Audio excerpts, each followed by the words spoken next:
valeurs, nos qualités en avant, parce qu'on a peur ou parce que l'on croit qu'on va être pris pour des orgueilleux alors que tu as simplement dit la vérité.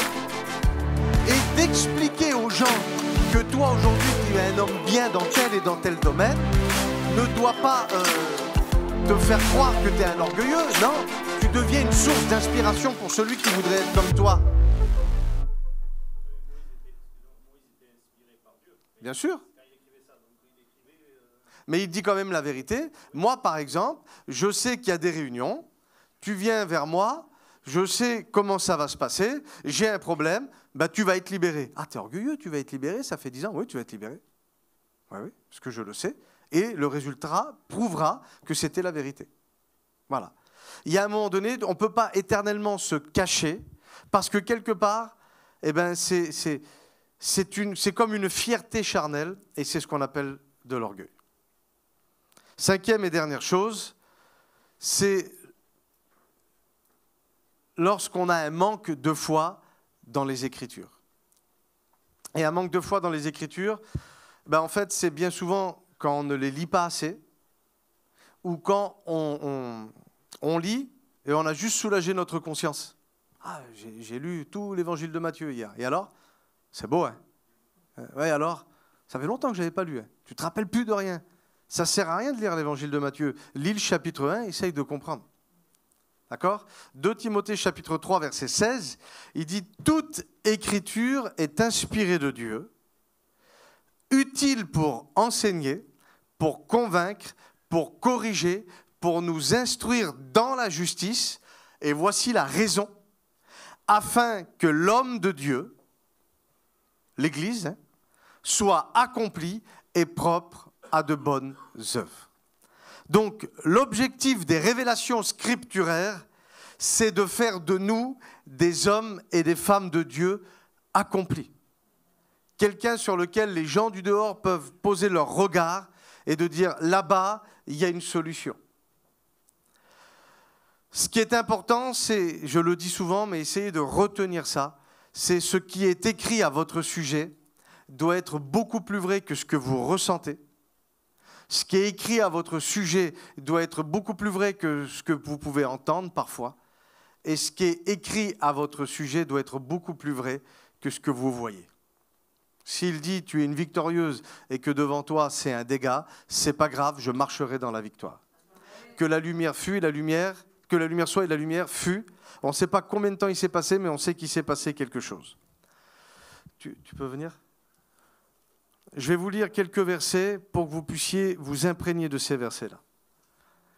Il dit « Je suis un enfant de Dieu ». Et ça, il parle pour vous. Il faut que dans les situations, quand les choses, vous n'arrivez pas à vous identifier, vous puissiez vous repasser ces choses-là. Je suis un enfant de Dieu. Je suis ami de Christ. J'ai été justifié. Je suis attaché au Seigneur et je suis un seul esprit avec lui. Il dit, j'ai été racheté à un grand prix et j'appartiens à Dieu. Je suis membre du corps de Christ. Je suis saint. Je suis mis à part pour Dieu, alléluia, et j'ai été adopté comme un enfant. J'ai directement accès auprès de Dieu par son Saint-Esprit. Alléluia. Il dit, j'ai été racheté et j'ai été pardonné de tous mes péchés et j'ai tout pleinement en Christ. Alléluia. Est-ce que vous croyez à ça? J'ai tout pleinement en Christ. Il dit, je suis à jamais libéré de toute condamnation. Et j'ai l'assurance que toute chose coopère, toute chose concourt au bien de ceux qui aiment Dieu. Est-ce qu'il y a des gens qui aiment Dieu ce matin? Amen. Alléluia. Je suis libéré de toutes les charges qui pesaient contre moi et qui me condamnaient. Je ne peux pas être séparé de l'amour de Dieu. Alléluia. J'ai été établi, j'ai été oint, j'ai été scellé par Dieu. Je suis persuadé que Dieu qui a commencé en moi une bonne œuvre la poursuivra jusqu'à son achèvement. Vous voyez pas tout ce que Jésus, tout ce que les apôtres ont écrit à leur sujet, à votre sujet. En tant qu'homme, je peux m'identifier à ça et marcher pleinement dans la victoire. À chaque fois que les oppositions viennent, tu n'es pas aimé de Dieu. Oui, mais je vis avec lui. Oui, mais t'as vu comment c'est compliqué? Je suis son temple. Oui, mais là-bas, t'as vu? Oui, mais j'ai été scellé avec lui. Je suis citoyen des cieux. Je suis caché avec Christ en Dieu. Donc, ténèbres, tu peux pas venir me chercher. Je suis caché en Christ, en Dieu. En Christ, en Dieu. Je n'ai pas reçu un esprit de timidité. Oui, mais c'est difficile, peut-être, mais voilà l'esprit que tu as reçu. Un esprit de force, un esprit d'amour, un esprit de sagesse. Et je peux obtenir, alléluia, grâce et miséricorde quand j'en ai besoin. Quand j'en ai besoin. Je suis né de Dieu et le malin ne peut pas me toucher. Oui, mais pourtant, oui, c'est ce que tu ressens, mais voilà ce qu'il est écrit. Oui, mais j'entends, oui, c'est ce que tu entends, mais voilà ce qui est écrit. Je suis le sel de la terre et je suis la lumière du monde. Alléluia. Je suis un serment du vrai cep. Et la vie qui coule en lui, elle coule en moi. Ça veut dire que le sang de Jésus est un sang que même quand je dors, peut parler. Parce que la Bible dit que le sang a une voix. Et que la vie est dans le sang. Et le sang de la vie de Jésus parle plus fort que toute hauteur et que toute domination. J'ai été choisi et établi par Dieu afin de pouvoir porter du fruit. Je suis un témoin personnel. Je ne suis pas en second plan. Je ne suis pas sur le banc des remplaçants. Je ne suis pas dans les vestiaires. Je décide ce matin d'être titulaire, alléluia, pour l'œuvre de Dieu. Je suis un témoin personnel du Christ qui a reçu la puissance, alléluia, du Saint-Esprit. Je suis le temple de Dieu et je suis là pour accomplir une fonction, un ministère de réconciliation pour Dieu. Je suis coéquipier de Dieu et je suis assis avec Christ déjà dans le royaume céleste. Alléluia. Est-ce qu'on peut se lever ensemble? J'aimerais que tu puisses fermer tes yeux et que tu puisses véritablement casser peut-être cette fausse croyance qui te faisait croire que les choses que les hommes de Dieu ont vécues, tu ne pourrais pas les vivre. C'est faux. Si la Bible nous dit que tu peux t'identifier à Jésus, donc tu peux faire comme tous ces hommes et toutes ces femmes de Dieu, choses qu'ils ont accomplies sur la terre. Il y a une belle œuvre, et cette œuvre s'appelle l'Église. Cette œuvre s'appelle l'Église. N'a pas dit que ça allait être toujours facile, mais rappelle-toi, ce qui est impossible aux hommes, ce qui est impossible à ton pasteur, ce qui est impossible à ta famille, ce qui pourrait même être impossible selon tes qualités, tes compétences et tes connaissances, c'est possible à Dieu. Christ en nous, l'espérance de la gloire. Et le mot gloire en hébreu veut dire réception. L'espérance que tu vas recevoir, alléluia, quelque chose. Mais ce n'est pas quelque chose dans les temps à venir. Parce que ce n'est pas compliqué de guérir un malade dans le ciel. Il n'y a pas de maladie. Ce n'est pas compliqué de guérir émotionnellement dans le ciel. Parce que nous serons dans la contemplation. Ce n'est pas compliqué de chasser l'opposition et les démons dans le ciel. Parce qu'il n'y en a pas. S'identifier à Christ, marcher dans la victoire, est une des plus belles croyances doctrinales que tu pourrais avoir aujourd'hui. Et tu peux, à partir de ce matin, changer de vie. Au nom de Jésus, changer de vie. Il y a des personnes ce matin qui ont besoin de délivrance. Je te le dis, c'est un besoin de délivrance. Parce que toujours être dans l'échec, ne jamais pouvoir marcher dans la victoire ou ne jamais être au profit de la victoire que tu as eue, tu as besoin d'être libéré dans tes croyances. Quand la religiosité, elle veut venir t'agripper, quand les mauvaises pensées veulent venir t'agripper, quand tu ne sais même pas pourquoi et quand tu regardes les autres et que tu dis Seigneur, c'est toujours pour les autres et jamais pour moi, c'est un esprit, c'est une voix qu'il faut faire taire. C'est une voix qu'il faut faire taire. La Bible dit que l'Esprit du Fils en moi crie Abba Père. Au nom de Jésus. Oui, Saint-Esprit, tu le fais. Commencez à prier le Seigneur et à vous saisir de votre héritage. Alléluia. Au nom de Jésus. Je sens l'onction ce matin arriver sur quelqu'un. Au nom de Jésus. Au nom de Jésus. Je sens l'onction arriver sur quelqu'un. Ma vie ne se résume telle qu'à des moments de haut, de bas. Alléluia. Je sens l'onction arriver sur quelqu'un au nom de Jésus.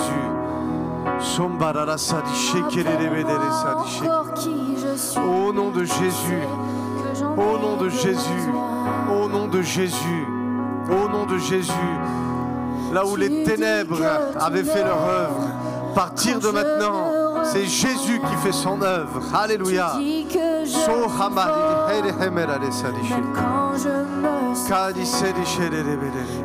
Élève ta voix. Commence à refuser. Commence à refuser. Commence à refuser. Au nom de Jésus. Commence à refuser dans le nom de Jésus. Tu refuses le plan du diable.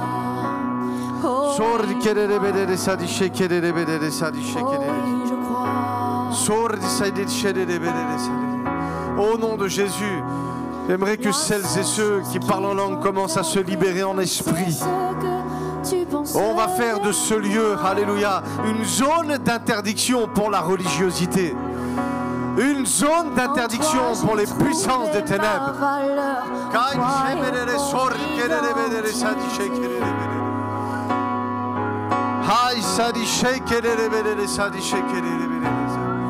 Des paroles de connaissance, alléluia, pour ton Église, Seigneur. Le discernement des esprits, alléluia, pour ton Église, Seigneur. Tu dis que tu m'aimes. Le don de foi pour ton Église. Seigneur, intensifie cette soif de pouvoir être des hommes et des femmes de Dieu ce matin. Quand je me sens oublié. Au nom de Jésus, au nom de Jésus, au nom de Jésus.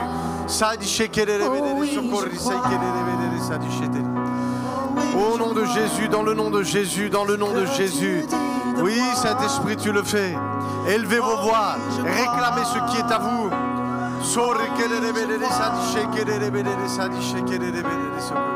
Au nom de Jésus, rentrez dans l'élection ce matin. Soyez candidat à la bénédiction. Rentrez dans l'élection. Tout ce que j'ai maintenant, Seigneur, je dépose à tes pieds.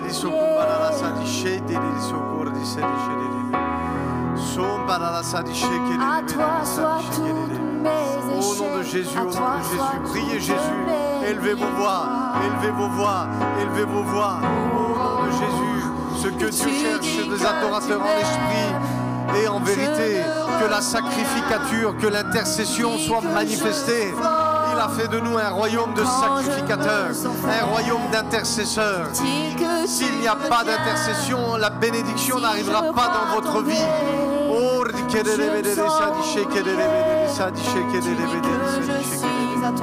Oui, Seigneur, tu le fais.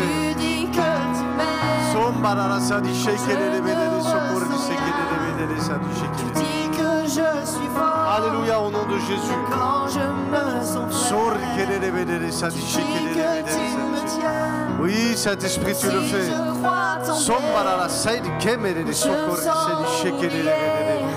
Oui, Saint-Esprit, tu le fais. Au nom de Jésus, au nom de Jésus, au nom de Jésus. Oh oui, je crois. Alléluia, au nom de Jésus. Je vais faire un appel ce matin. Oh oui, je crois.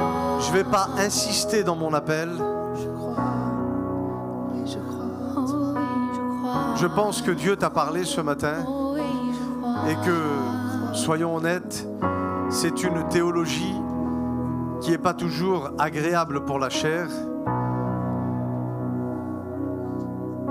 Parce que c'est tellement plus facile de toujours dépendre de l'un ou de l'autre, ou de toujours dire si je n'y arrive pas, c'est à cause de l'un ou de l'autre.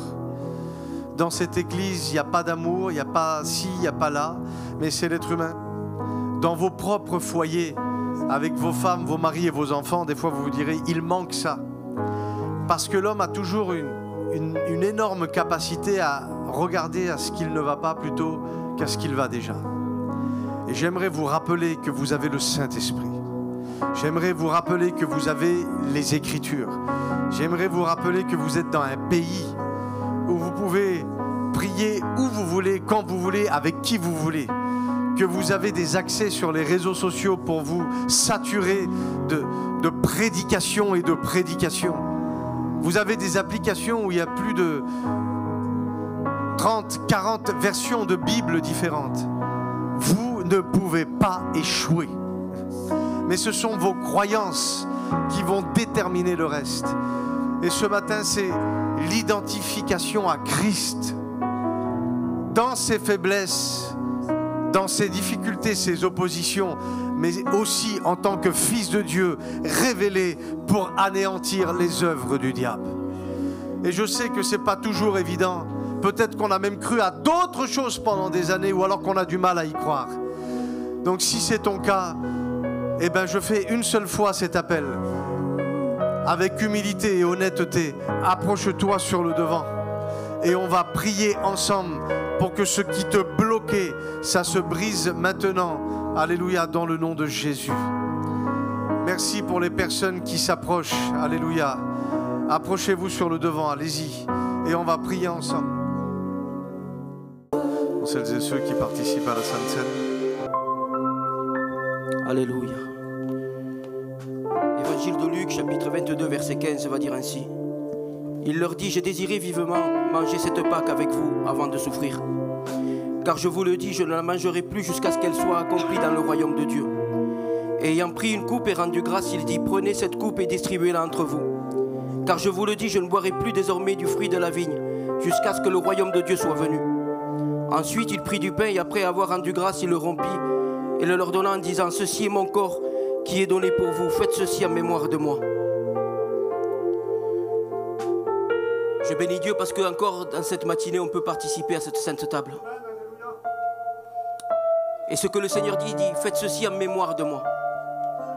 Ce n'est pas un souvenir de moi. Le souvenir parfois va te faire pleurer, va te faire rire. Le souvenir c'est quelque chose que parfois on y vient de temps en temps. Mais le Seigneur dit, faites ceci en mémoire de moi. Parce que la croix et la résurrection de Christ, ce n'est pas un souvenir pour nous. C'est quelque chose qui est ancré dans nous. C'est quelque chose que je me lève et je me couche avec la mort et la résurrection de Christ. C'est en mémoire de moi. Le sacrifice de la croix n'est pas quelque chose pour se souvenir de temps en temps. Nous savons que c'est devenu quelque chose de vivant. Ce matin, nous allons partager le pain et le vin. Ce n'est pas simplement des emblèmes, c'est quelque chose de puissant. Nous célébrons devant le monde spirituel que notre Dieu est mort pour nous, mais que notre Dieu est ressuscité pour nous au 3e jour. Et il se passe des choses dans le monde spirituel quand nous proclamons que nous servons le Dieu vivant et vrai. Que malgré les difficultés, malgré les adversités, nous sommes là. Et encore aujourd'hui, en 2024, eh bien, nous proclamons que Jésus a été mort pour nos péchés, mais qu'encore il est mort et ressuscité, et qu'encore il est au milieu de nous ce matin. Alléluia, on va prier. Seigneur, on te rend grâce, Seigneur. Seigneur Dieu, pour ton sacrifice parfait, Seigneur. On te rend grâce parce que tu n'es pas une idole, Seigneur Dieu. Parce que le 3e jour, tu es ressuscité, Seigneur. Et parce qu'aujourd'hui, tu es présent au milieu de nous, Seigneur. Seigneur Dieu, nous ne célébrons pas une religion, nous célébrons le Dieu vivant et vrai, Seigneur. Merci, Père, pour ton amour, pour ta miséricorde. Merci, Seigneur Dieu, dans le nom précieux de Jésus.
ferme nos yeux, s'il vous plaît, quelques instants. Et je vous dis la vérité, j'étais assis et vous savez, en tant que pasteur, on a toujours dans le culte le moment, allez, il faut qu'on fasse l'offrande, donc le moment où on passe la corbeille et on dit aux gens, il faut donner. Et vous savez, c'est toujours un moment qui paraît un peu difficile parce qu'il semblerait qu'on demande quelque chose aux gens et que ça paraît compliqué. Et en fait, en même temps, je prenais la Sainte Seine et je dis, Seigneur,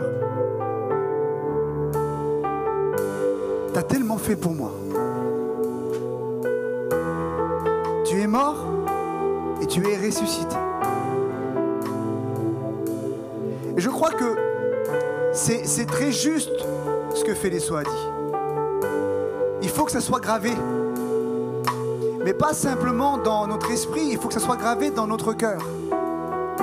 Et en fait, quand c'est gravé dans notre cœur, tu réalises ce que Dieu a fait pour toi, tu réalises ce que Dieu t'a donné, tu réalises ce que Dieu fait tous les jours, parce que Dieu ne s'arrête pas. Dieu est continuellement en mouvement. Le Saint-Esprit est continuellement en mouvement pour toi. Continuellement en train d'intercéder, de te tendre la main, d'attirer ton cœur à un endroit quelque part qui est meilleur pour toi. Alors ce matin, je me pose la question, quand cette offrande, elle va passer, quand cette corbeille, elle va passer, qu'est-ce que tu vois? C'est quoi que tu vois? C'est quoi que tu ressens? Est-ce que tu sens que c'est quelque chose qu'on te prend ou que c'est quelque chose que tu veux donner? Parce que ça fait toute la différence. Ça fait toute la différence. L'Église n'a jamais voulu rien prendre aux personnes.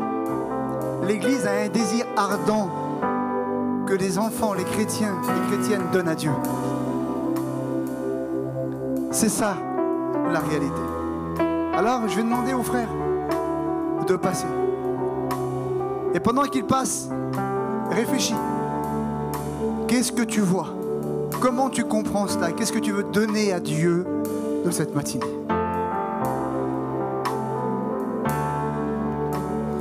Tout près de toi, je veux être pour entendre ta voix, apprendre tout de toi. Seigneur, je veux refléter ton amour. Seigneur, je veux vivre dans ta volonté. Jésus, tu es le bon berger, toi seul connais mon chemin. Jésus,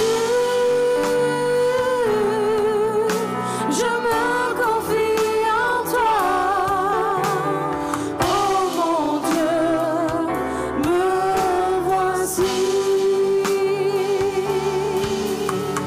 Tout près de toi, Dis-le avec nous. je veux être pour entendre ta voix, apprendre tout de toi. Seigneur, je veux refléter ton amour. Seigneur, je veux vivre dans ta volonté. Jésus, tu es le bon berger, toi seul connais mon chemin. Jésus, je me confie en toi. Oh mon Dieu, me voici. Oh mon Dieu, me voici. Alléluia. Au nom de Jésus, je vais demander à Samuel de prier le Seigneur. On continue dans cette atmosphère.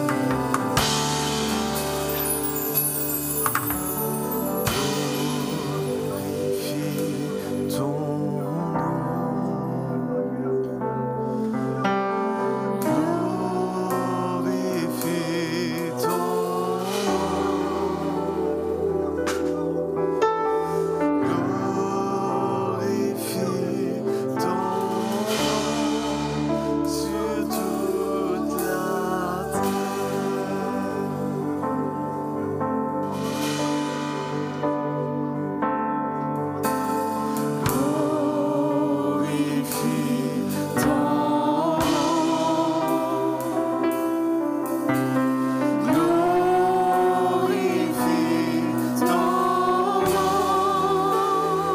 quelqu'un veut glorifier son nom?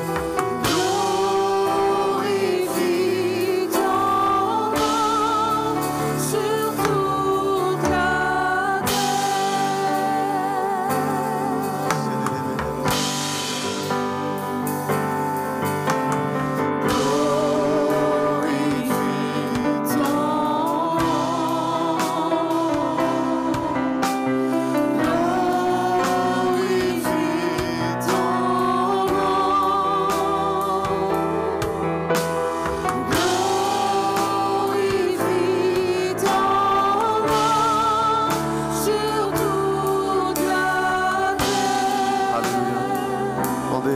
Jonathan de prier le Seigneur.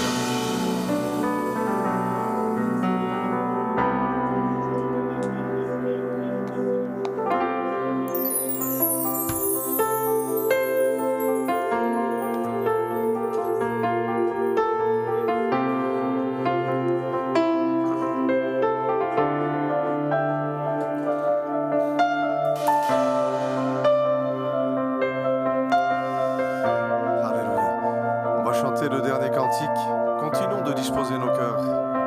Est-ce que quelqu'un croit que le Seigneur a un mot pour lui? Je recommence. Est-ce que quelqu'un croit que le Seigneur a un mot pour lui? Alléluia. La qualité de ton Amen détermine la qualité de ta visitation. Est-ce que tu le crois? Alléluia. Plus tu dis Amen avec une forte conviction de savoir qu'il est au contrôle et qu'il est présent, plus la parole de Dieu va atterrir dans la vie de quelqu'un. Je crois dans le nom de Jésus que la vie de quelqu'un peut être transformée ce matin. Est-ce que tu le crois? Il est temps que ça change. Il est temps que tu puisses te mettre en colère sur ce que les ténèbres font depuis si longtemps. Et à partir de ce matin, c'est un matin comme les autres pour beaucoup, mais ça ne sera pas un matin comme les autres pour toi. Si tu le crois, alléluia, tu verras la gloire de Dieu. La Bible dit que là où Jésus est élevé, là où le nom de Jésus est élevé, que tout autre nom doit s'abaisser. Alléluia. Il est le nom qui est élevé au-dessus de tous les autres noms. Est-ce que tu le crois?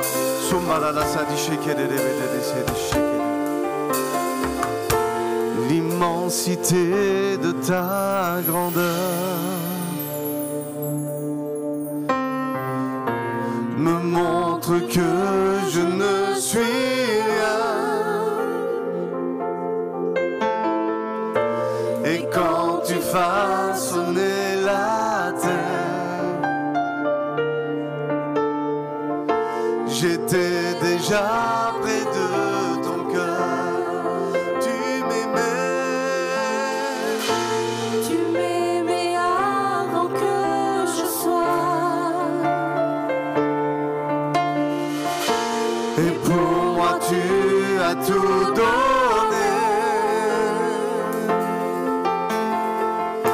Toi seul pouvais me libérer.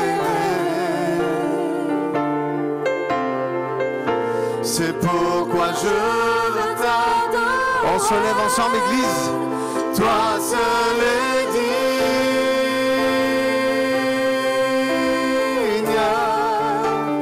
de recevoir louange et gloire pour l'éternité. Toi seul est digne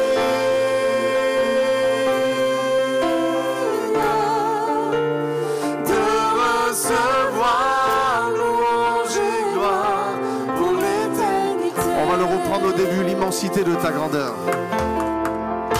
L'immensité de ta grandeur. Dis-le avec force, avec foi. Me montre que je ne suis rien. Et quand tu façonnais la terre, j'étais déjà près de ton cœur. Réalise que c'est toi qui l'aime. Tu m'aimais avant que je sois. Et pour moi tu as tout donné. Toi seul pouvais me libérer.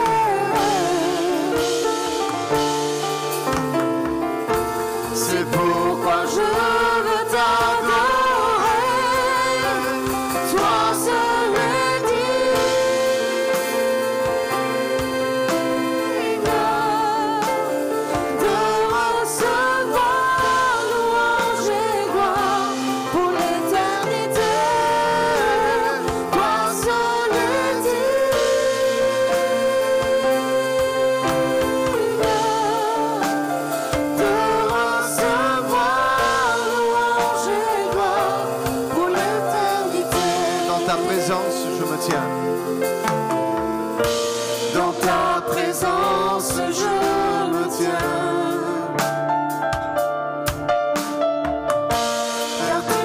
ce dont j'ai besoin. La joie, la vie et le bonheur sont dans tes pas, vivant sauveur. Toi seul es digne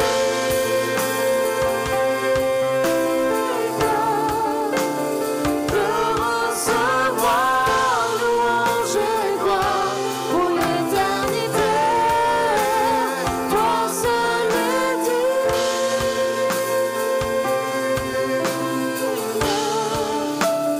de recevoir louange et gloire pour l'éternité. Est-ce qu'on peut acclamer le Seigneur ensemble? Alléluia. Je pensais que ton acclamation allait être plus que ça. C'est le roi des rois ensemble qu'on acclame ce matin. Alléluia, dans le nom de Jésus. Gloire au Seigneur. Béni soit Dieu. Êtes-vous dans la joie ce matin? C'est un bonheur de pouvoir célébrer le roi des rois, de réaliser son amour, sa grandeur, tout ce qu'il est pour nous. Je suis vraiment heureux d'être parmi vous ce matin, de pouvoir partager la parole de Dieu. C'est une immense joie et c'est en même temps une très grande responsabilité. Il y a quelques années maintenant que je prêche l'évangile et plus j'avance dans le temps, plus je réalise l'importance, les enjeux qui se déroulent à ce moment même, à cet instant présent. Et puis je me dis, si ça serait la dernière fois que tu prêcherais, quel message tu apporterais? Quel message tu communiquerais dans un moment crucial?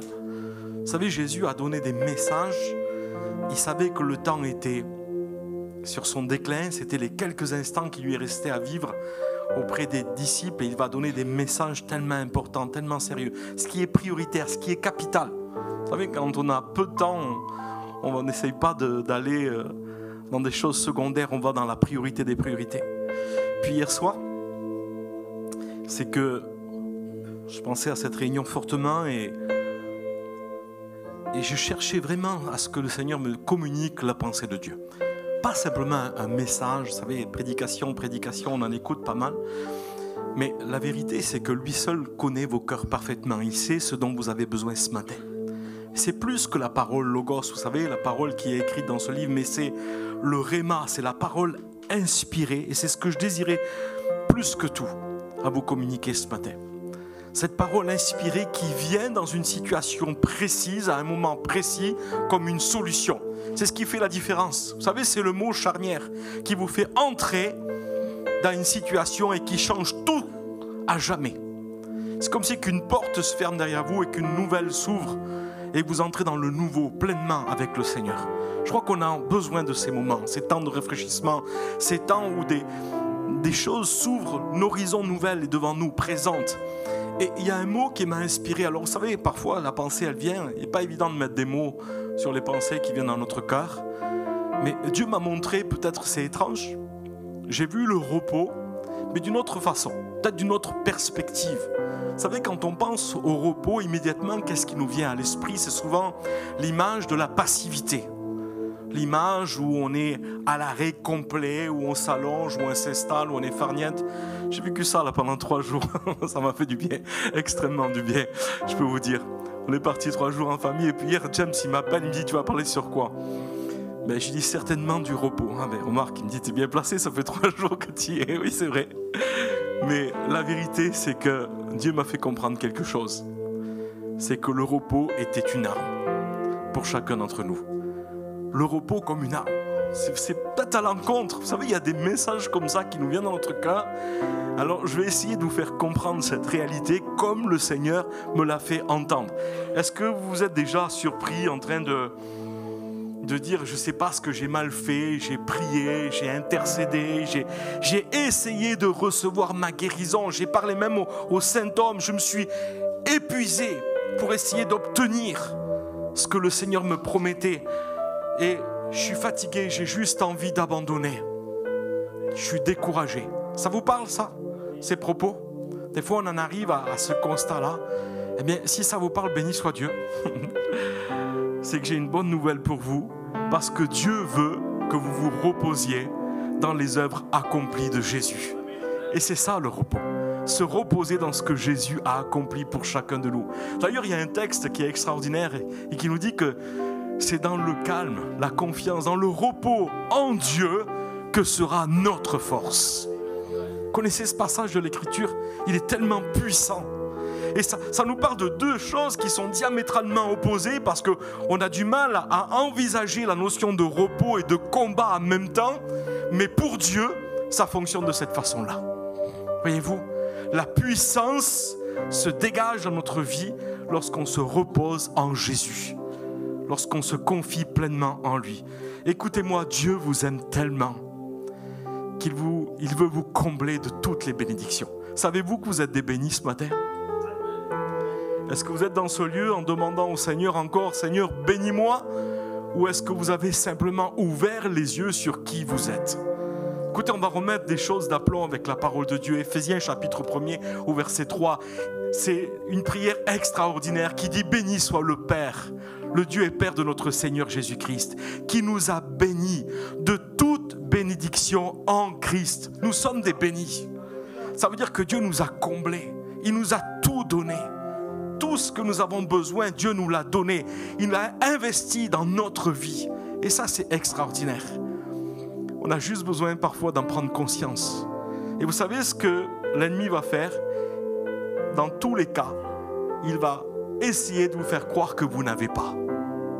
Il va essayer de vous mettre en œuvre. Vous savez, c'est ce qu'il veut faire en vous. Il veut essayer de mettre une œuvre en nous, une manœuvre en vous pour que vous essayiez d'obtenir.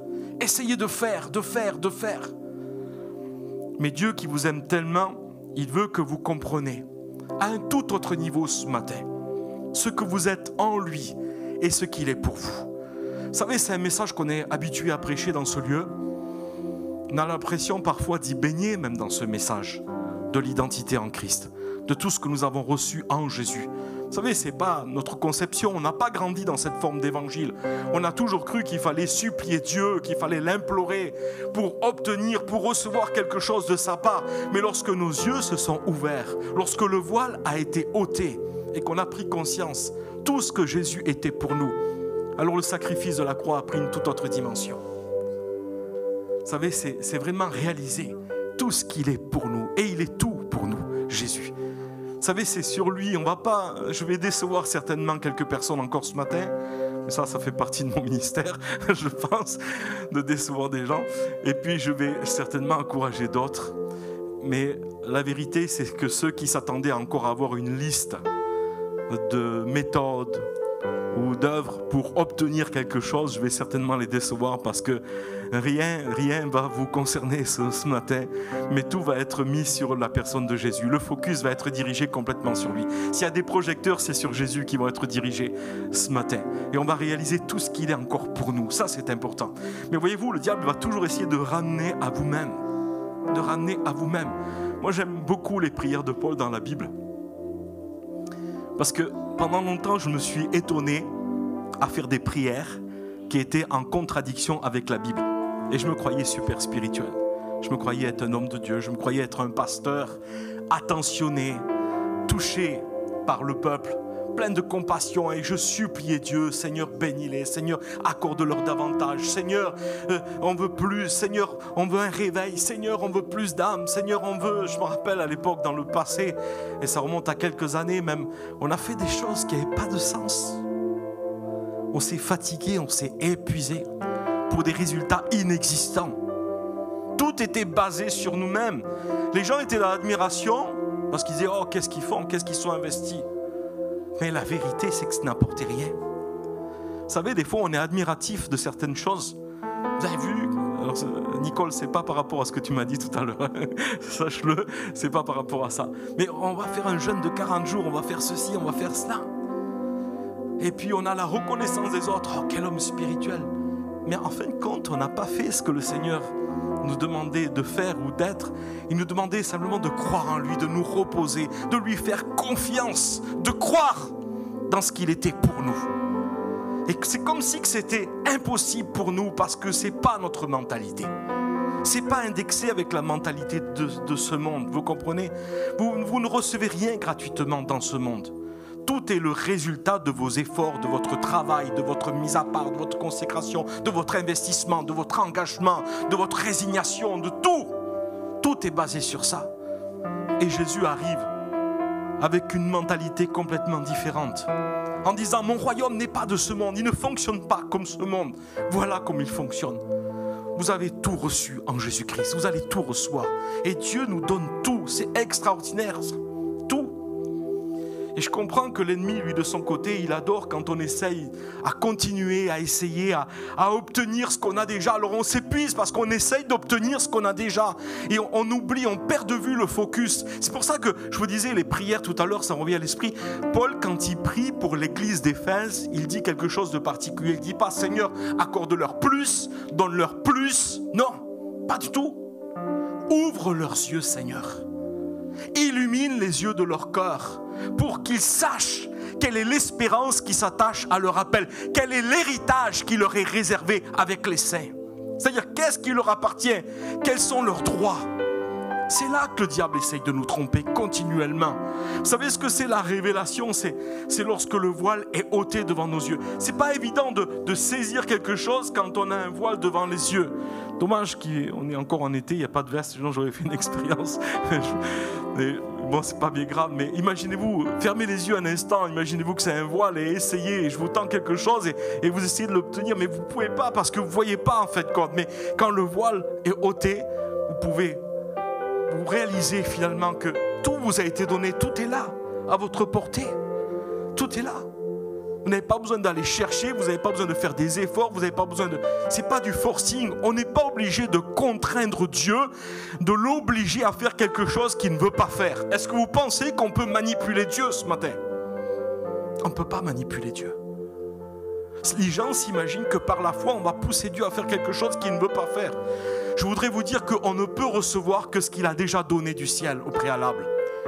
On ne peut recevoir que ce qui a été libéré d'en haut et rien d'autre. Mais si ça a été libéré, alors ça nous appartient. Si ça fait partie de notre héritage, alors c'est à nous. C'est inscrit dans notre vie. Vous comprenez ça? Et c'est la bénédiction de l'Éternel qui nous enrichit, la Bible dit. Et elle n'est suivie d'aucun chagrin. On n'est pas obligé de Dieu de faire une plaidoirie devant Dieu pour essayer de le persuader que j'ai besoin de guérison parce que je suis malade. Je vais essayer de le convaincre en lui disant, mais Seigneur, tu vois ma souffrance, tu vois la condition où je suis, tu vois mes enfants qui sont là et qui ont besoin de moi. Vous savez, des fois on essaye de parler comme ça avec Dieu, on essaye d'argumenter alors que c'est à nous, ça nous appartient.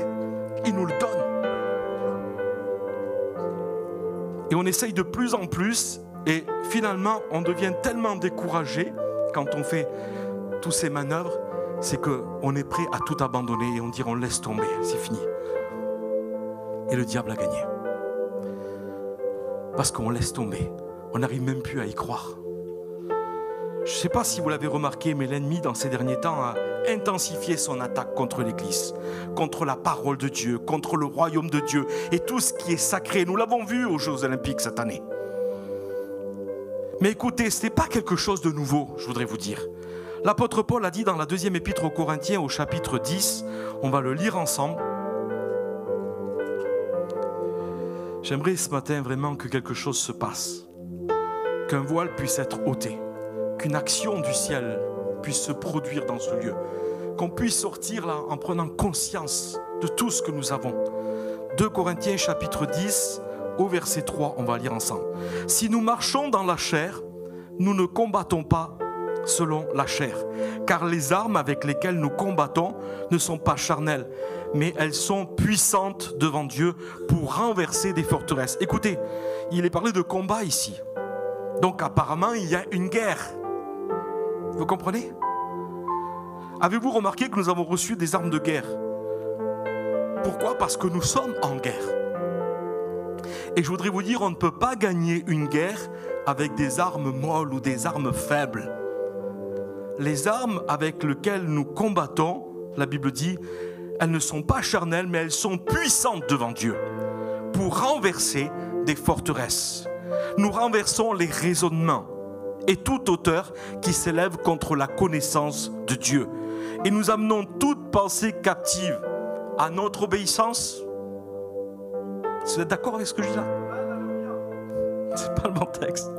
Nous amenons toute pensée captive à l'obéissance de Christ. Son obéissance. Ce que lui a fait. Vous comprenez ça? Pardonnez-moi, je voulais faire un piège, c'était pas pour piéger personne.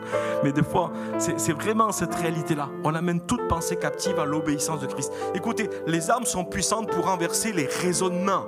Tout ce qui s'élève contre la connaissance de Dieu. Vous comprenez que le combat, il est spirituel. Il n'est pas physique. Ce n'est pas avec la chair que nous combattons. D'ailleurs, Dieu le sait, il dit, ce n'est pas une guerre contre la chair et le sang. Encore une fois, en Éphésiens 6, vous connaissez peut-être ce que la Bible dit, on va le prendre ensemble. On va aller doucement, mais je veux vous amener à quelque chose de concret ce matin, pour que ça devienne vraiment une réalité dans votre vie. Éphésiens chapitre 6, au verset 12, « Car nous n'avons pas à lutter contre la chair et le sang, mais contre quoi ? Contre les principautés, contre les pouvoirs, contre les dominations des ténèbres d'ici-bas, contre les esprits du mal dans les lieux célestes. »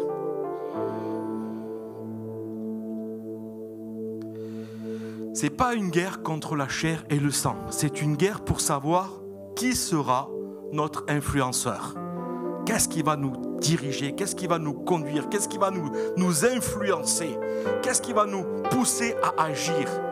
Je veux que vous compreniez ça, parce que souvent, on peut se tromper, on peut tomber dans un déséquilibre.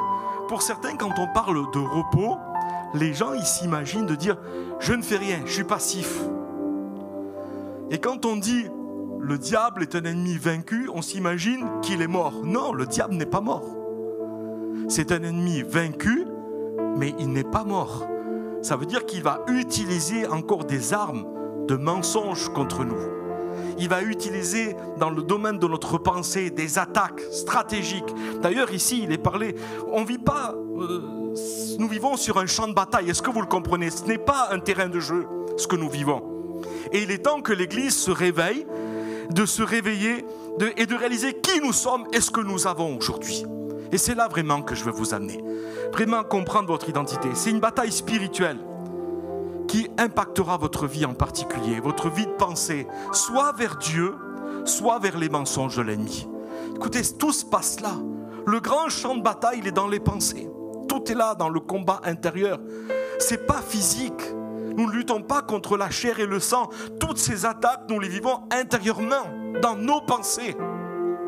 Et si là, on faillit dans ces pensées, bien sûr que dans le domaine naturel, dans le physique, eh bien, nous allons entraîner une défaite. En fait, il y a un texte dans le livre des Proverbes qui dit « Tel homme est selon les pensées de son âme ». Vous l'avez remarqué qu'on ne peut pas faire une action si au préalable, elle n'a pas été dans la pensée. Avant de faire une action, je dois le penser avant. C'est toujours comme ça. Je ne suis pas juste... Non, ce n'est pas possible. Je suis ce que je pense être. Voyez-vous ? Et la pensée, elle précède toujours l'action. Et si on s'imagine, si on commence à penser d'une certaine manière, on ne vivra pas autre chose. Ce n'est pas possible. Et ça, c'est important. Et Dieu nous a déjà donné un avantage incroyable. J'allais presque dire que c'est un avantage déloyal contre le diable en nous donnant le Saint-Esprit. Parce que lui nous rappelle la parole de Dieu. Le Saint-Esprit nous rappelle qui nous sommes. Et ça, c'est tellement important. Il s'est assuré que nous ayons aussi des armes puissantes. Vous comprenez? Dieu veut vraiment que nous soyons forts, que nous triomphons. Et c'est pour ça que la Bible, elle est claire et formelle. Parce que ce n'est pas possible qu'il y ait de paradoxes, de contradictions dans l'Écriture.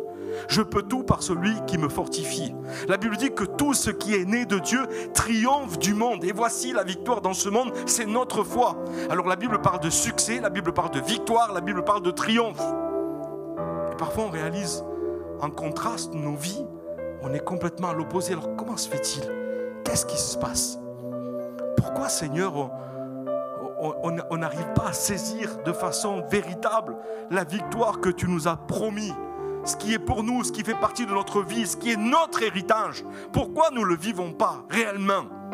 Est-ce que c'est juste un livre comme un conte de fées qui est là pour nous faire évader, nous faire rêver? Je ne le pense pas. Sa parole est la vérité. Vous comprenez ça? La parole de Dieu est la vérité. Et si je confronte certaines choses ce matin, ce n'est pas pour vous faire du mal. Ce n'est pas pour vous faire blesser. C'est pour vous faire comprendre qu'il y a une dimension dans laquelle le Seigneur veut que nous vivions et qui nous assure la victoire. Ça, c'est important. va être opposé à ça. Vous savez, hier, je préparais ces notes et d'un seul coup, je ne sais pas pourquoi, mais une peur m'a envahi et je me suis dit, mais tu n'arriveras pas à le faire comprendre. Et il est 11h du soir, je suis rentré déjà tard et puis j'étais fatigué, il me restait quelques heures et je vais vers Gina, j'ai dit, je ne sais pas qu'est-ce qui se passe, j'ai une panique dans mon cœur. J'ai une panique, c'est comme si j'avais reçu une attaque à ce moment-là, mais pas physique, à l'intérieur dans mes pensées, qui me disait, tu ne vas pas être compris, tu n'arriveras pas à communiquer la pensée, tu n'arriveras pas à... Et je dis, mais qu'est-ce que je vais faire? Peut-être c'est vrai alors. Vous voyez comment c'est rapide de céder à un mensonge. Je l'ai vécu hier soir. Je ne suis pas épargné de ce que je vous dis là. On est dans le même combat tous. On est dans le même bateau, on est sur la même barque. Et comme je l'ai dit, c'est un champ de bataille, ce n'est pas un terrain de jeu. On est continuellement en combat. C'est pour ça que Paul nous parle d'une armure spirituelle. Mais Dieu nous a équipés pour vaincre. Dieu nous a établis pour la victoire, pas pour la défaite. Est-ce que vous le comprenez? Et j'étais presque, écoutez, je vous fais une confidence. J'ai pris tous mes archives. C'était tout dans le désordre. Je dis demain je prends tout ça, je jette tout ça, j'en veux plus. Quelle pagaille. J'ai sorti au moins 500 feuilles. Bam, bam, bam, bam, bam. J'ai tout mis sur le canapé. J'avais même la pression, je voulais presque appeler James, dire James, fais-le toi, va. Je pense que tu es plus dans la note que moi, tu seras plus dans la note. Et puis ma femme m'a dit arrête, on va prier. Puis on a pris un temps de prière. C'était 11h, 11h30 hier soir. Puis on a pris un temps de prière et puis là, Saint-Esprit m'a visité. Et j'ai réalisé, et ce que Dieu me disait à cet instant même, c'est donne-leur à réaliser qui ils sont. Donne-leur à ce qu'ils comprennent qui ils sont, qu'ils comprennent ce que j'ai fait pour eux, qu'ils comprennent tout ce que je suis pour eux, qu'ils comprennent que ce n'est pas une simple amélioration, leur vie, mais quand je suis mort, ils sont morts avec moi, et quand je suis ressuscité, ils sont ressuscités avec moi. Tel je suis, tel ils sont, selon 1 Jean chapitre 4, verset 17. On est identique à Jésus, on a le même ADN, on est semblable à lui. La guérison, ce n'est pas quelque chose qu'on va provoquer, c'est quelque chose qui est en nous. On n'est pas des guérisseurs. C'est quelque chose que Dieu a mis en nous, il a investi en nous. Vous comprenez? Ça fait partie de nous. Et c'est tellement important de réaliser que quand je suis passé de l'état de mort spirituelle à la vie spirituelle en Christ, je suis devenu cette nouvelle créature puissante. Je voudrais vraiment qu'on ouvre les yeux sur cette réalité-là. Combien de chrétiens ne réalisent pas encore? Et ce qui se passe, c'est qu'on fait une prière, on dit Seigneur, aide-moi, Seigneur, fortifie-moi, Seigneur. Et c'est comme si que Dieu dirait, mais si seulement tu réaliserais qui tu es.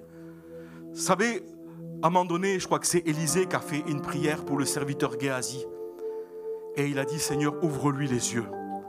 Et quand il a ouvert les yeux, il a vu une multitude d'anges qui étaient autour de lui. Et l'armée adverse qui était là, qui était immense, paraissait tout à coup insignifiante. Quand tu ouvres les yeux sur qui tu es, tout à coup le problème il devient insignifiant parce que tu réalises toute la capacité, tout le potentiel, tout ce que Dieu a mis en toi. Vous savez ce que Dieu a mis en vous? Il n'a pas mis moins que lui en vous. C'est-à-dire que vous avez la nature de Dieu en vous. Réalisez-le. Il y a peut-être des textes que je pourrais vous lire, mais même ça serait presque choquant. Vous savez, la première fois que j'ai écouté Yvan Castanou prêcher sur ce message, ça m'avait choqué. Quand il parlait, vous êtes des dieux, avec le petit d, bien sûr. Il n'a pas dit Dieu avec un D majuscule. Mais vous avez le potentiel de Dieu en vous. C'est écrit, c'est biblique. J'ai eu besoin de le vérifier plusieurs fois parce qu'il l'écoutait. Et ma conscience à cette époque-là qui n'était pas renouvelée, ma mentalité qui n'était pas renouvelée, cette mentalité de médiocrité qui me faisait toujours croire que l'humilité, c'était se médiocriser. Tu n'es rien, tu vaux rien, tu n'es qu'un petit, tu es insignifiant, tu vaux pas grand-chose. Mais écoutez, mon fils, il a tout ce que j'ai. Il est héritier de tout ce que j'ai. Il n'aura jamais moins que ce que j'ai. Il aura tout ce que je lui donne et tout ce qu'il aura en plus. Vous comprenez? Et si moi je suis capable de le faire en tant qu'homme, comprenez le Dieu qui est le Père aimant, attentionné, qui veut le meilleur pour nous. Il n'a pas moins donné que sa personne. Il a donné, il a investi en nous. On a trop cette image de faible, d'insignifiant, d'incapable. Et bien sûr que nos pensées, elles arrivent là en masse. Les sens, je le dis souvent, sont comme des capteurs. Et on capte, bien sûr, on a une intelligence, heureusement, bien sûr, mais parfois, elle vient court-circuiter la foi. C'est pour ça qu'il y a un texte dans la Bible qui dit « Appuie-toi sur l'Éternel, confie-toi en l'Éternel, mais fais-le de tout ton cœur. Ne t'appuie pas sur ton intelligence, parce que l'intelligence vient court-circuiter la foi. Si vous commencez à raisonner avec ce que le Seigneur est capable de faire de façon miraculeuse et surnaturelle, vous n'arriverez pas à le saisir. Parce que vous trouverez toutes sortes d'impossibilités. Les docteurs ont dit ça, un tel a dit ça, c'est impossible. Oui, sur le plan humain, c'est impossible. Mais est-ce que nous vivons simplement dans cette réalité? Est-ce que c'est notre unique réalité? Ou est-ce que nous croyons dans ce que Dieu est capable de faire et dans tout ce qu'il est? Est-ce que nous sommes capables de saisir tout ce que la parole de Dieu dit? Vous savez, lorsqu'on a compris ça, on est entré dans notre nouvelle identité. Mais comprenez-le, on ne peut pas y entrer seulement comme une théologie ou une philosophie. Non, on y entre littéralement, c'est-à-dire on devient, on l'est devenu, c'est une transformation, ça n'a jamais été une amélioration. Jésus l'a dit, ce n'est pas une pièce de tissu neuf sur un vieux vêtement, mais il nous a recréés en Jésus. Il a mis un nouveau esprit en nous, à la même dimension, à la mesure parfaite de Jésus. Notre être intérieur, il est extraordinaire. Ce que nous sommes à l'intérieur de nous, nous sommes identiques et semblables à Jésus. C'est là que les gens ont du mal à accepter, parce qu'ils se disent, mais attends, sur le plan physique, je ne suis pas comme Jésus. Et dans mes pensées, je suis sûr que j'ai eu des pensées que Jésus n'a pas eues. Mais ce n'est pas dans la chair ni dans l'âme, c'est dans l'esprit. Dieu est esprit. Et dans l'esprit, nous sommes identiques à lui. Mais la constitution de l'être humain, c'est esprit, âme et corps. Ce qui fait ta vraie personnalité, c'est ce que tu es dans l'esprit. Si tu acceptes que cette personnalité te dirige, ça ne veut pas dire que tu dois pas avoir des émotions. Les émotions, c'est le soleil dans notre vie. On ne peut pas être sans émotion. Imaginez-vous vivre avec des gens qui n'ont aucune émotion. Jamais un sourire, jamais une compassion, jamais rien. Dieu nous a créés avec des émotions. Mais la seule chose qu'il veut, c'est qu'on ne soit pas dirigé par nos émotions. C'est bon les émotions de les avoir. Moi j'aime exprimer, je suis quelqu'un de très émotif. Je n'ai pas beaucoup de problèmes à pleurer quand je suis face à des situations. Mais je ne laisse pas mes émotions me diriger et me conduire, me contrôler. Parce que mon être, finalement, la vraie personne que je suis, c'est celle que je suis dans l'esprit. Celle que Dieu a créée, a changée. Ça c'est important. Et vous savez, nous avons reçu cette armure comme un cadeau gratuit. Éphésiens 6,10, écoutez, on reprend juste, écoutez ce qu'il dit. Au reste, fortifiez-vous dans le Seigneur. Il n'a pas dit fortifiez-vous vous-même, fortifiez-vous dans le Seigneur, c'est lui notre force. C'est ça l'importance. Fortifiez-vous dans le Seigneur et dans la puissance de sa force. Et le texte il continue, revêtez-vous de toutes les armes de Dieu afin de pouvoir tenir ferme contre les manœuvres du diable. Alors dans d'autres traductions, il dit contre les ruses du diable ou contre les mensonges du diable. En fait, ce sont des mensonges. Et l'un des plus grands mensonges est que vous n'avez pas et que vous avez besoin d'obtenir. Alors que vous êtes déjà croyant. Vous savez, si on dirait ça à des incroyants, ça serait clair. Vous savez, c'est parfois, on prêche sur l'identité en Christ et je sais que c'est une question de sémantique, ça n'a rien à voir avec, des fois on le fait, mais faisons attention aux mots qu'on emploie. On emploie des mots des fois qui ne sont pas toujours en accord avec la Bible et l'Écriture. Parfois on prêche sur l'identité en Christ, vous l'avez remarqué ça? Et on fait un appel aux gens, on leur dit qu'ils ont tout reçu, et alors que on leur dit que la guérison fait partie de leur vie, que la libération, la délivrance. En fait, nous avons tout pleinement en Jésus-Christ, c'est ce que la Bible dit. Toutes ces choses sont en vous, il dit. C'est même l'épître de Pierre, il dit puisque ces choses sont en vous, elles ne vous rendront pas oisives. Ça ne veut pas dire qu'on ne va pas avoir de l'activité, qu'on va pas... Mais tout est en nous. Dieu nous a tout donné, tout ce qui contribue, la Bible dit, à la foi et à la piété pour réussir notre vie. Moi, je prends toujours cet exemple. C'est comme des jeunes qui se marient, les parents sacrifient peut-être 30 ans, 40 ans de travail, où ils donnent tout. Maison, voiture, il y a le travail, il y a tout ce qu'il faut. Si dans quelques années, vous retrouvez ces jeunes qui viennent de se marier dans une période de faillite, est-ce que les parents sont responsables ? Quel reproche allons-nous pouvoir faire à Dieu en disant, mais Seigneur, finalement, est-ce qu'on peut le dire que c'est un Dieu qui fait des faveurs, qui fait du favoritisme? Pourquoi, Seigneur, tu as béni en Afrique? Pourquoi tu as accordé des guérisons? Et pourquoi en France, les gens sont morts? Pourquoi tu as ressuscité là-bas et pourquoi l'autre il est resté dans la mort? Pourquoi tu as fait ceci? Et vous savez, c'est comme si que j'ai du mal à l'accepter, cette notion de père, parce que déjà un père qui fait des préférences avec ses enfants, pour moi c'est un drôle de père. On a 2 enfants, ils sont pareils, ils sont différents, ils ne sont pas tous obéissants de la même manière, mais une chose est sûre, c'est qu'on les aime de la même manière. Vous l'avez déjà fait cette expérience? Enfin, moi je la fais souvent avec les miens. Ils sont différents, mais mon amour il est intact, il est égal pour les 3. Il y a des choses que je ne suis pas d'accord avec quand ils sont en désaccord avec moi, mais ça ne veut pas dire, mais mon amour ne change pas pour eux, il ne fluctue pas par rapport à ce qu'ils font, mais il est constant par rapport à ce qu'ils sont. Vous comprenez? C'est parce que c'est mes enfants. Et à cause de ça, je les aimerai toujours. Et je continuerai de les aimer. Et c'est exactement ce que Dieu est pour nous. Ça, c'est vraiment important. Il nous aime. Il nous aime. Et il continue de nous aimer. Vous savez, dans la loi, le principe de la loi, et on en est marqué, pourtant elle a existé dans l'histoire de l'humanité que sur une période de 1500 ans. Et qu'est-ce qui se passait? C'est que, en fait, la loi, elle était indexée par rapport à votre comportement. Si vous agissez convenablement par rapport à la loi, alors la bénédiction de la loi pouvait vous assurer la santé, la guérison. Mais elle s'obtenait par rapport à ce que vous faisiez. Et si vous faisiez mal, alors vous vous exposez contrairement à la maladie. Parce que tout était en rapport avec ce que vous faisiez. Mais dans la nouvelle alliance, rien à voir avec ce que vous êtes. Mais tout à voir avec ce que Jésus a fait. Et c'est juste se positionner. Elle est extraordinaire cette alliance. C'est pour ça que l'auteur aux Hébreux, il nous parle d'un meilleur sacrifice, d'une meilleure alliance, d'un meilleur sang. Tout est meilleur. C'est la supériorité de la grâce par rapport à la loi. Et quand on comprend ça, il y a un impact dans notre vie. Tout d'un coup, tu n'as rien fait de spécial, tu as juste saisi, tu as juste compris, tu t'es juste reposé et tu as fait confiance. Écoutez, je ne sais pas comment vous le voyez, mais j'ai juste marqué ça. Si j'essaie d'obtenir quelque chose, ça signifie que je crois que je ne l'ai pas.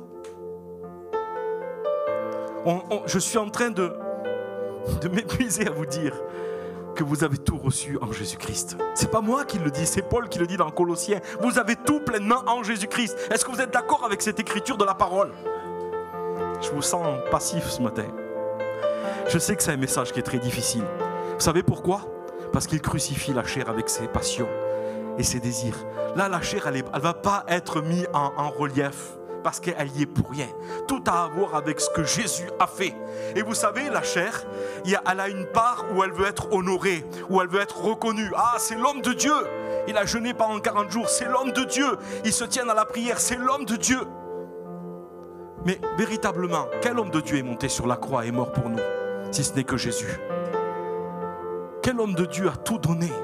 Vous comprenez? Il n'y en a eu qu'un seul. Vous comprenez que même dans la prophétie d'Ézéchiel, je cherche un homme qui se tienne à la brèche, mais il n'y en a pas. Vous pensez qu'il n'y avait pas des hommes qui priaient de ce temps-là? Ou qu'il n'y avait pas d'intercesseurs? Mais il n'y en avait qu'un seul qui pouvait correspondre à l'appel de Dieu. Et cet homme, c'est Jésus. Vous comprenez? C'est celui dont il est parlé ici. De celui qui devait venir et qui allait se tenir entre Dieu et les hommes, à la brèche, entre les morts et les vivants. C'est ce que Jésus est. Et il a pris sur lui, justement, pour que nous n'ayons pas à souffrir, endurer, en vue de la joie qui nous était réservée. La Bible dit, il a supporté la croix.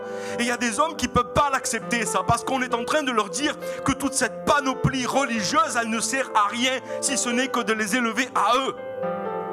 Alors c'est inacceptable. On ne peut pas accepter de dire, mais nos heures de prière, là, ça n'a pas de valeur, finalement. Si tu penses que c'est à cause de ça que Dieu t'exauce, ça n'a pas de valeur. Si tu penses que c'est ta consécration qui fait que la faveur de Dieu est sur ta vie, ça n'a aucune valeur, tout ce que tu fais. Paul, il dit, je vois toutes ces choses comme de la boue, à cause de l'excellence de la connaissance de Christ. Toutes ces choses qui me paraissaient comme quelque chose, une prérogative dont je pouvais me prévaloir, je les vois comme nuisibles et dangereuses, même, il dit. À un moment donné, Paul. Alors, s'il y aurait eu quelqu'un de se vanter par rapport à la chair, c'était bien l'apôtre Paul. Il y a son CV, vous pourrez le lire dans la Bible. Il est parfait. Il est au top. Il n'y en a aucun d'entre nous qui peut y arriver à la cheville. Mais malgré ça, il réalise que tout ça ne sert à rien. C'est de la boue. Même il y a une traduction qui dit c'est des ordures. C'est comme si demain vous avez une belle vitrine et vous voulez étaler vos plus beaux objets. et vous commencez à mettre dans la vitrine des sacs d'ordures en étalage. C'est la même chose quand vous voulez étaler ce que vous faites pour Jésus.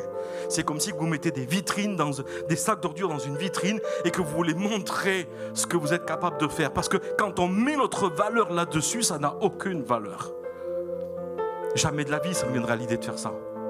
Vous comprenez? Mais ça revient à faire la même chose. Peut-être je le dis un peu de façon brutale pour essayer de vous faire comprendre que vous avez tout avec Jésus. Et ça, c'est vraiment important. Vous savez, il y a des choses qu'on fait. D'ailleurs, Philémon, il dit que la communion de ta foi devienne efficace par la reconnaissance de tout le bien qui est en toi en Jésus-Christ. Ça veut dire, tout devient efficace à partir du moment où tu vas reconnaître tout ce qui est en toi. Et vous savez, Jésus a fait les choses parfaitement. Vous savez, il y a des gens, ils s'imaginent. La Bible dit dans l'Épître aux Hébreux, elle nous parle du repos. Je termine, quelques minutes, j'ai fini. Dans Hébreux chapitre 4, il nous dit efforçons-nous d'entrer dans le repos. C'est quel repos? Dans le repos, dans les œuvres que Jésus a accomplies pour nous. Entrons dans ces œuvres que Jésus a accomplies pour nous. Mais c'est-à-dire d'accepter aussi tout ce que Jésus a fait pour nous. De le voir comme l'unique vérité, comme la parole qui tranche la décision. C'est pas évident parce que, vous savez, souvent, on va laisser notre corps nous dicter notre conduite. Vous savez, souvent, on l'a fait, moi je l'ai vu ça, et j'en parlais dernièrement justement avec Chris et Doris. Souvent, je l'ai vu dans des appels. On fait des appels à la guérison, ou même si on dit aux gens, on prie pour les gens, et après on leur demande quelque chose. On leur dit, essayez de vérifier maintenant dans votre corps, vérifiez avec votre corps pour savoir si vous êtes guéri. La vérité, c'est que, est-ce que ça peut être une preuve, notre corps? La Bible dit que notre corps nous ment continuellement. C'est trompeur les sentiments, tout ce qu'on ressent, ça peut être trompeur. La vérité, c'est que l'unique vérité, c'est la parole de Dieu. C'est être bâti sur la parole du Seigneur. C'est plus important ce que la Bible déclare. Je sais que ce n'est pas évident quand on passe des moments, mais notre foi, quand ça devient une certitude, quelque chose de sûr, alors on doit reconnaître ce que la Bible a dit de nous. Parce que si Dieu nous trompe sur quelque chose, on n'a aucune garantie pour le reste. Écoutez, moi je me dis, tant pis, je vais peut-être jeter une bombe là. J'espère que ça ne va pas vous amener dans le doute, mais c'est pour vous faire réagir. Parce que ce qui est dommage, c'est que les gens ne doutent jamais de leur salut. On croit dans le salut, on ne dit pas Seigneur je crois et j'attends la manifestation. Non, on y croit tout simplement. On n'attend pas une manifestation, on l'a cru. Et pour nous c'est quelque chose d'évident. Mais dans la même parole, on le sait, on en est conscient dans la parole d'Ésaïe 53 qui nous dit que par le sang nous avons le pardon ou la purification de nos péchés. Il dit aussi que par les meurtrissures de Jésus, nous avons la guérison du corps. C'est pas séparé. Comment je pourrais croire à un Dieu qui est capable de sauver ma vie, mon âme, et pas capable de guérir mon corps? Quelle garantie je peux avoir finalement? Vous savez, en fait, c'est ce que Jésus a dit, afin qu'on reconnaisse que le Fils de l'homme a le pouvoir de pardonner les péchés. Il a dit au paralytique, lève-toi et marche.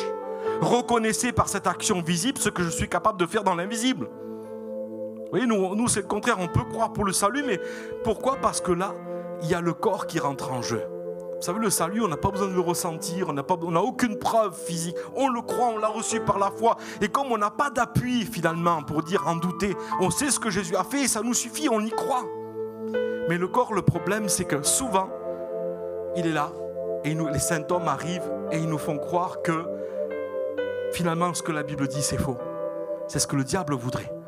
Et même des fois, on le fait souvent, on fait un appel, essayez de lever la main, est-ce que vous avez encore mal? Mais en fait, non. Croyez dans ce que la Bible dit. C'est plus important. Croire dans la parole. Vous savez, il y a certains praticiens de la santé qui disent il faut écouter son corps pour...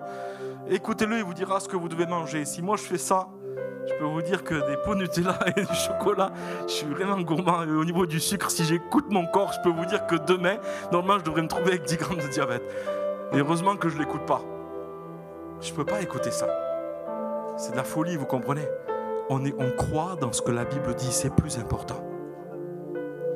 Et la Bible dit, et c'est ça la vérité, c'est la source de regarder à la parole de Dieu comme la source. Voyez-vous, et c'est ce que dit la parole. Elle nous dit que nous devons parler à notre corps au lieu d'écouter notre corps. On lui parle. Et voyez-vous, on écoute le Saint-Esprit qui nous parle de la parole de Dieu et nous parlons à notre montagne pour la voir se jeter dans la mer. Et ça, c'est très important. Je voudrais que vous réalisez qui vous êtes ce matin. Que Dieu fasse qu'un voile puisse être ôté. Vous n'êtes pas n'importe qui. Vous n'avez plus à essayer de faire pour obtenir. Vous avez tout reçu. Il faut simplement que vous commencez à l'accepter. C'est ça la foi. C'est je crois, Seigneur, ce que ta parole de Dieu déclare. Je commence à croire, à m'aligner sur ce livre et à croire ce que je suis. C'est comme un miroir dans lequel je vois vraiment qui je suis. Vous ne doutez pas du miroir le matin lorsque vous allez devant pour vous coiffer.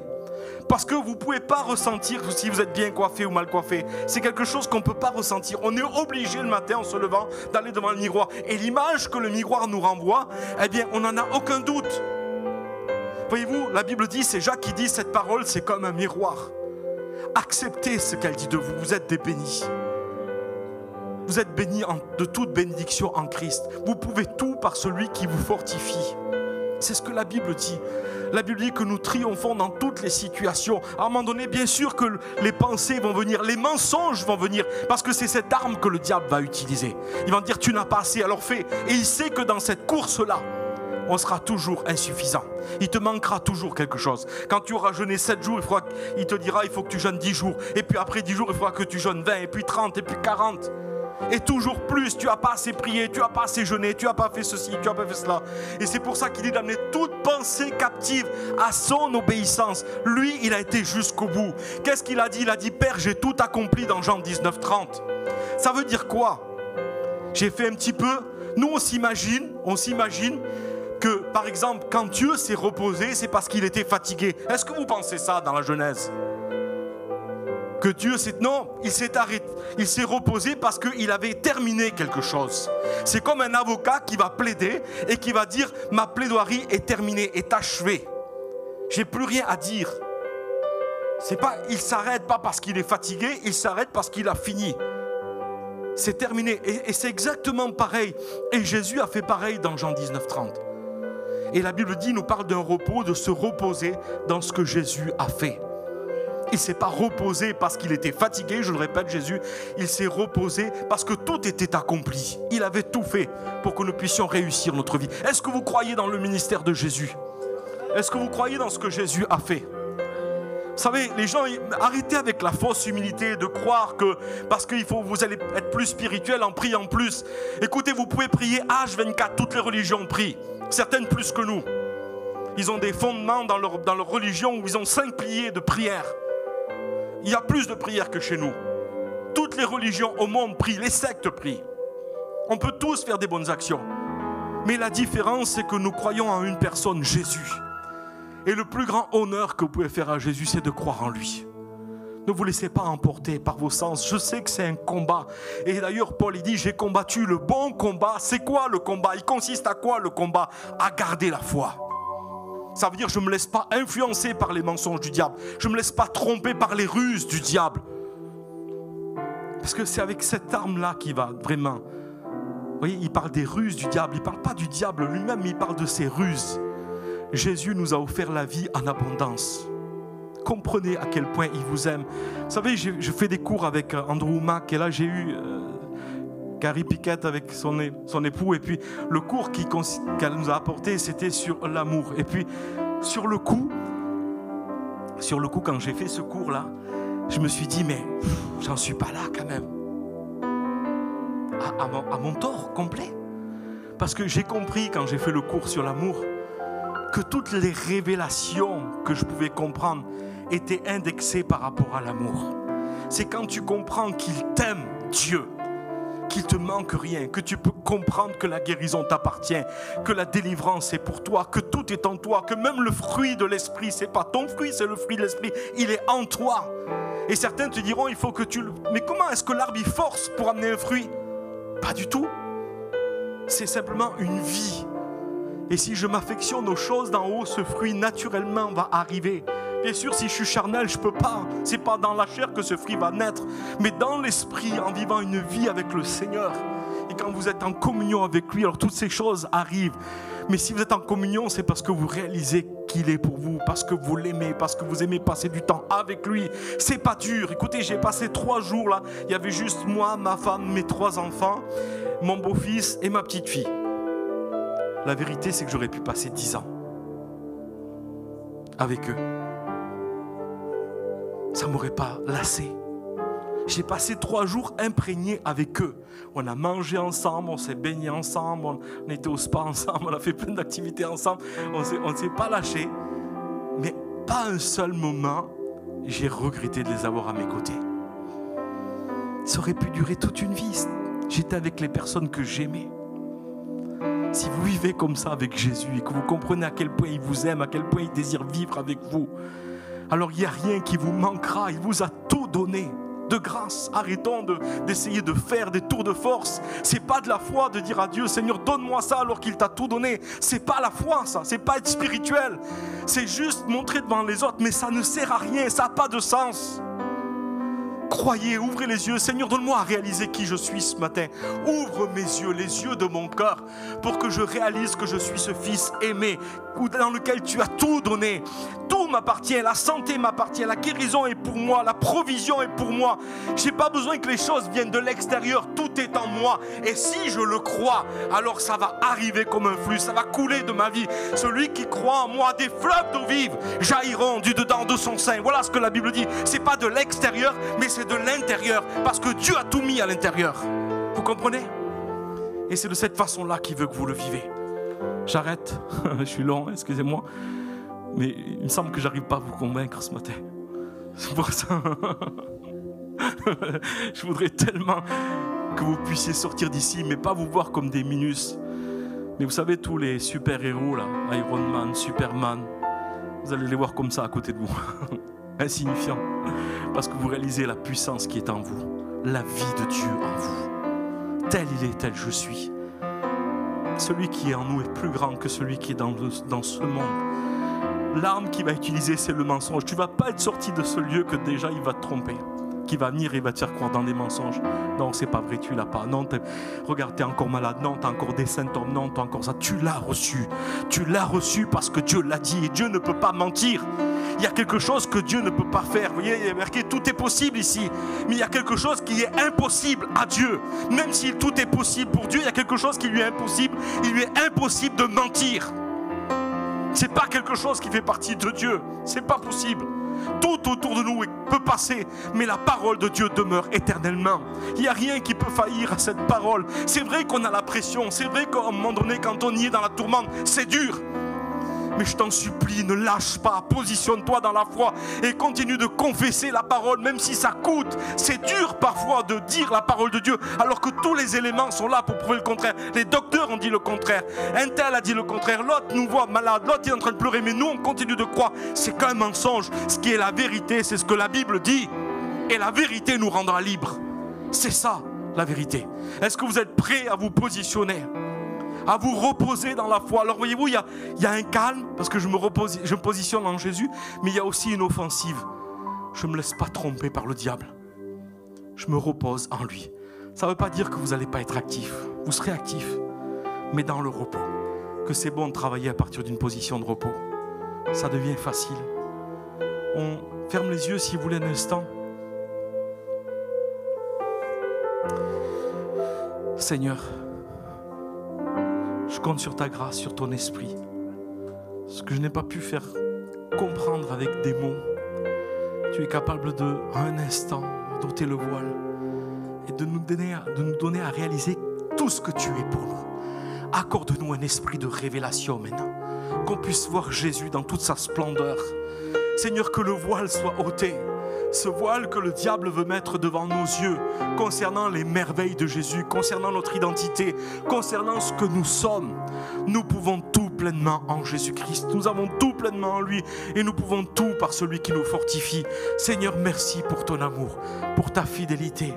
Oh Dieu, merci parce que tu as pourvu dans les moindres détails de notre vie. Il n'y a pas une situation dans ce monde dans lequel tu n'as pas répondu. Et tu as déjà tout donné, tu as déjà tout libéré de ton ciel de gloire. Il n'y aura pas d'appel ce matin, mais il y aura juste des prises de conscience où vous-même, à l'intérieur de vous, vous levez dans votre identité. Ce n'est même pas un appel physique. Vous n'avez même pas besoin de vous mettre debout avec votre corps, mais à l'intérieur de vous-même, vous vous levez et vous dites, Seigneur, je reprends ma dignité, je reprends ma place. Ce n'est pas une une identité volée. Je ne vais pas vivre avec une identité volée.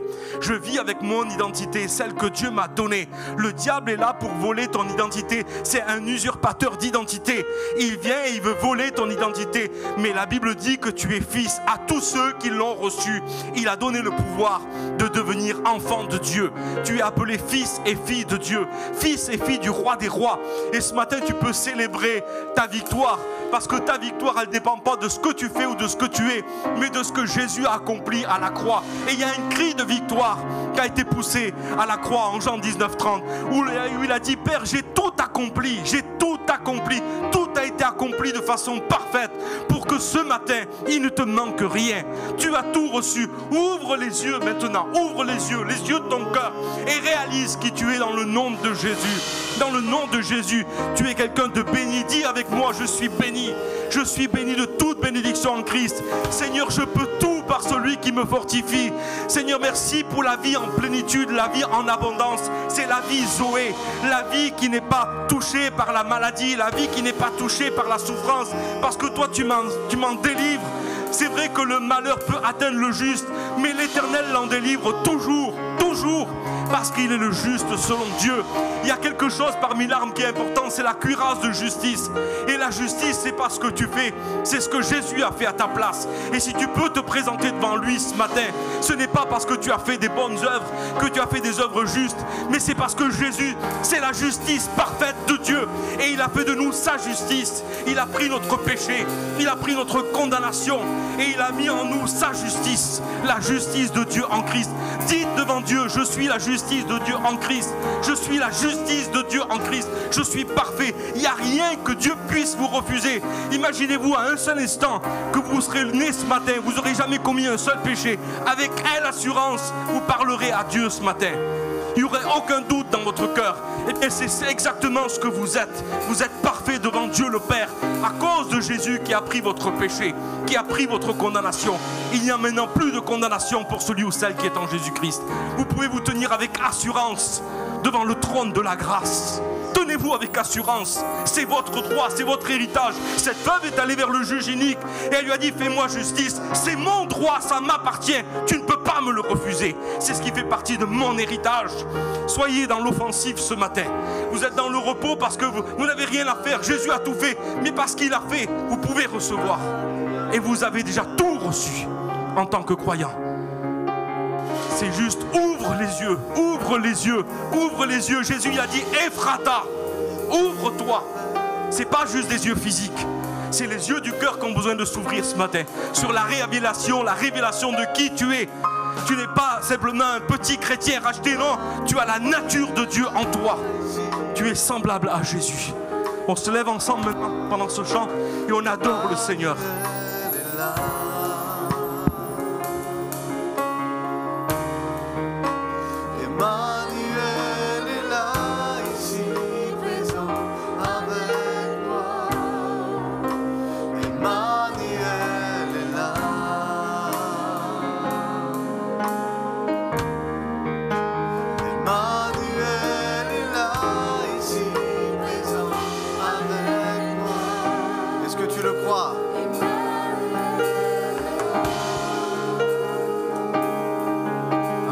Ce matin, tu as entendu une parole qui est pour toi. C'est pas pour la personne qui est à côté. On pense souvent aux autres quand on reçoit un message, mais ce matin, la parole que tu as reçue, c'est pour toi. Prends-la, accepte-la, reçois-la. Et si tu commençais à dire au Seigneur: oui, je reçois cette parole. Lève ta main, lève ta main. Oui, je reçois cette parole. Et commence à prier. Et commence à prier. Commence à élever le nom de Jésus pour la parole que tu as reçue. Commence à élever le nom de Jésus. Ferme tes yeux. Commence à prier, commence à louer Dieu. Commence à prier, commence à louer Dieu. Élève ta voix, élève ton cœur. Le Saint-Esprit veut déverser sur toi. Le Saint-Esprit veut déverser sur toi. Tu veux parler en langue ce matin, parle en langue. Tu veux louer Dieu, loue Dieu. Tu veux te mettre à genoux, mets-toi à genoux. Tu veux te mettre à plat ventre, mets-toi à plat ventre. Mais fais quelque chose pour lui ce matin. Fais quelque chose pour lui. Déverse ton cœur au nom de Jésus. Au nom de Jésus. Saint-Esprit, souffle. Souffle. Souffle maintenant au nom de Jésus. Là où tu es, reçois. Là où tu es, reçois. Là où tu es, les chaînes se brisent. Là où tu es maintenant, la mentalité qui t'empêche de vivre dans le vrai repos de Dieu est brisée dans le nom de Jésus. Dans le nom de Jésus. Dans le nom de Jésus. Oh, nous croyons dans la parole de Dieu. Nous croyons dans la parole qui transforme. Nous croyons dans cette parole qui fait de nous des personnes, des hommes, des femmes différentes, capables de faire la différence. Au nom de Jésus. Au nom de Jésus. Reçois là où tu es. Reçois là où tu es maintenant. Reçois là où tu es maintenant. Au nom de Jésus, je déclare maintenant qu'une pluie descende sur toi. Qu'une pluie descende sur toi. Je le déclare maintenant au nom de Jésus.